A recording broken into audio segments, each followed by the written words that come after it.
You learn to manage data, you will learn to rule the world. That is very, very important. Technologically, economic data is now made available for hundreds and millions of people across the globe. When I say quantitative, that involves numerical process. When I say qualitative, that involves the intellectual process. It's just a collection of raw facts. They do not mean anything unless and until it gets classified.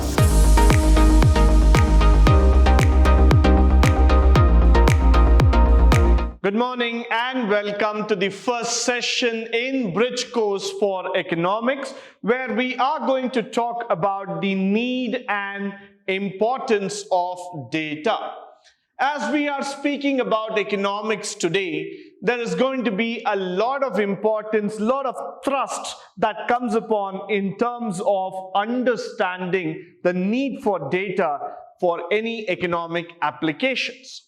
Data is something that is understood by people only in a numerical format, but then data is also available in words and letters. The only problem in understanding data is that sometimes we feel that this data is not relevant for me. This data is out of my reach. Then there is a problem. Why? Because we are not able to connect the dots. In economics, what we try to do here is that we first try to understand the importance of data collection. So what we tend to do here is that we tend to make you understand why data is important, why do you need to collect data, and how are you going to frame the data accordingly so that you get a meaningful information. So let's start with the first point. Data is a collection of raw facts. Let's understand and accept this theory. Now, whenever you look at data, whether you read it in a newspaper or you listen it from any other sources, from any social media, published journal, internet, it is a raw fact where we are going to just look into it. Data is just like an scattered population altogether. You get all kinds of data. Somebody gives you their mobile number, somebody talks about their profile, somebody talks about their likes and dislikes, somebody is talking about an event, or somebody is talking about a level of national importance. So data is scattered. Data is just spread across. It is everywhere around you. Turn around, you might be able to get millions and millions of data floating around you. So it's just a collection of raw facts. They do not mean anything unless and until it gets classified. Followed by, they help us to understand the basics of a subject. The moment you want to study a subject like economics, not alone economics, if I'm going to say accounts, I'm going to say business study, or I'm going to say political science, history, geography, any subject for that matter, data will actually help you to know things better. So let's say I want to study a subject like developmental economics, industrial economics. What I'm trying to do is that I will first try to collect the relevant data and put it together as a fact, as a picture altogether. So what will happen here is that I will try to go around, try to find out what are all the relevant data, where is it available, how is it available, how can I use that data for something meaningful, for something that is useful towards the subject, how am I able to connect the data to the subject. So data will help us to understand the basics. What is that subject all about? Why do we need to go about that subject? So data is the stepping stone for any subject in this world.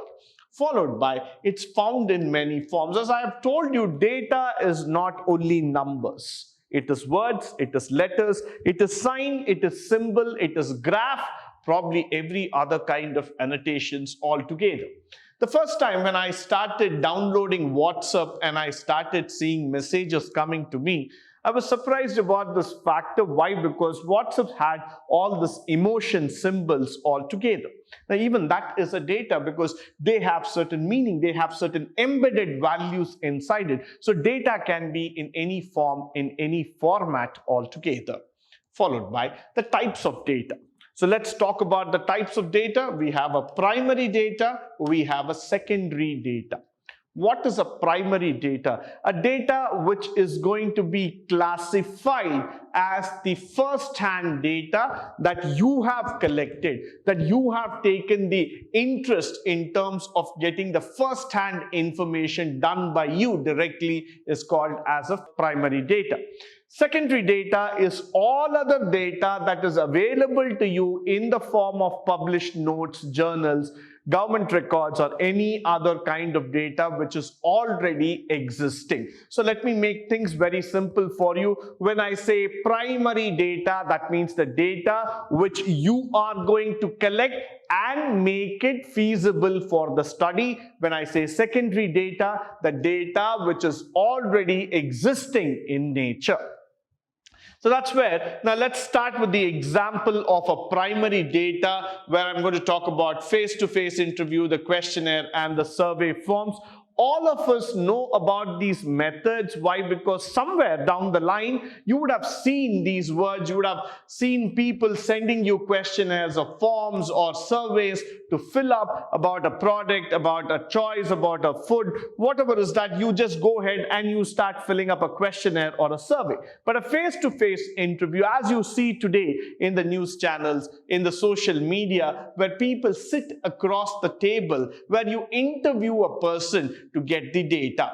Now, what happens in a primary data is that the most interesting factor is that when you meet the person who has actually done the work and you collect the data from him by conducting an interview, by conducting a face-to-face meeting, you will be able to understand that the data is more intensified, the data is more natural, and the data is more authentic in nature. So that's why we rely on the primary data. Primary data will help you to make us understand this is how we need to look into the data, this is how we need to build the data, and this is how we have to make data even more interesting. So I would definitely say that there is nothing more interesting rather than talking about a data management factor altogether. So definitely take your time in terms of understanding the data. That will make you understand how data can be even more enhanced altogether. Now, whenever we talk about the survey forms, questionnaires, these are very, very common format. These days you have Google Forms where you fill in the data, you just send it across, people reply back to you with the necessary answer. So that's about the primary data where you collect the data by yourself. Now, when I say secondary data, we talk about all the published journals, internet, and government records. Now, you all belong to a digital generation where everything is available in this vast network called as internet. Probably internet has provided or paved a path where you get all kinds of information at the snap of your finger. So there is nothing more amazing than the internet. What is internet all about is more on a technical question, but what internet can do for you in terms of understanding data and economics is simply fantastic, because all you have to do is just type in that name, type in that particular value. It will give you a list of websites where you can go through, understand what has been happening. Now, internet has been a very, very fantastic journey in economics. Why? Because technologically, economic data is now made available for hundreds and millions of people across the globe. So anybody can study about any nation, about their GDPs, about their different economic fact, how much people are employed, how much is the unemployment rate, where is the literacy rate, what kind of factors, all those things are being made available. So data is being made simpler, easy, accessible for you so that anybody can learn economics. So yes, this is going to get more interesting as we start going further. Now, the data classification. So data can be classified according to the needs of the researcher. So if I'm doing a primary research, yes, I will have a classification. I'm just doing a data research for a secondary analysis, just for an understanding purpose, you can do it. So I will use both quantitative or qualitative methods. When I say quantitative, that involves numerical process. When I say qualitative, that involves the intellectual process. Let me just throw a little bit of light onto it. Now, when I say that this is something on a numerical process, that means I'm talking about numbers and statistics. When I'm talking about intellectual process, that I mean I'm using more of a methodology, a method which is more structured in nature in order to have a deeper understanding about the question. Let me just give you an example. If I'm just going to find out how many people within the age of 15 to 25 or 15 to 20 play chess, and I just get an answer as 50, then that's just a numerical data. But then if I'm going to put this question on the other way around and asking why do people play chess within the age limit of 15 to 25, that has a qualitative approach factor. Why? Because you have to go through a lot of questions, understand the mindset, why people do certain things. So qualitative is going to answer you more from the why, quantitative is going to answer you from how much. So definitely there is a little bit of difference when you try answering questions from a qualitative and a quantitative purpose, followed by the applications of data. Where are we applying those numerous data? So data is available in every aspect of life. Right from the time you wake up in the morning till you go back to that same bed, data is surrounding you, data is floating around you. I don't know whether to make this statement true, saying that we breathe in more of data rather than oxygen. That's the kind of life that we are living in today. Every single moment of our body is data. The heartbeat, the pulse rate, or we are talking about your blood pressure, we are talking about your sugar content in the body, how many steps you walked today, how many calories you have burned, and what is going to be the next target. Everything is data. Now, every day we are floating with numbers and data to that extent that probably human life is just calculated on a data basis rather than just about his normal life expectancy. So data is going to be applied everywhere, followed by the importance of this analysis. Every data that you calculate, that you manipulate, that you work has got some analytical value. It has got some analysis running at the background, followed by it is used to understand the implication. What is the importance of using data in each and every event? When I'm going to talk about the score that you have attained in your school level, I'm going to talk about the grades, or I'm going to talk about how much have you won in terms of a sport. All this has got some implication there, and data has the capacity to interpret many factors.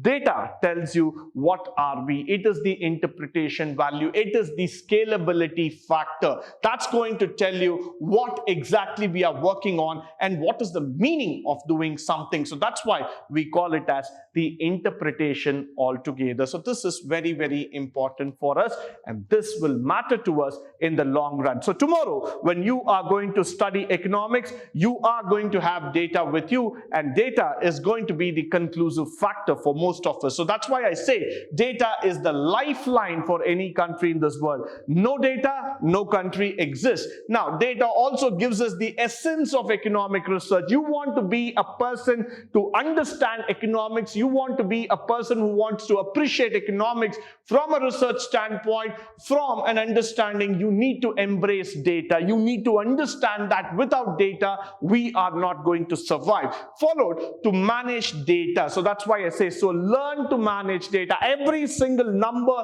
that you read, that you come across in the form of a statistical, go through it, understand it, because they will have some implication. So that, let me just put on that last word there. You learn to manage data, you will learn to rule the world. That is very, very important. Manage data and you will manage the world that is coming forward. So with this, I come to the end of the session. I hope and believe that all the important words and the thought process that I've gone through this course will be of a great help and use to you. In the upcoming sessions, we are going to talk more about economics, but until then, stay tuned, stay blessed, and stay enlightened forever. Thank you once again for joining me today on this wonderful session.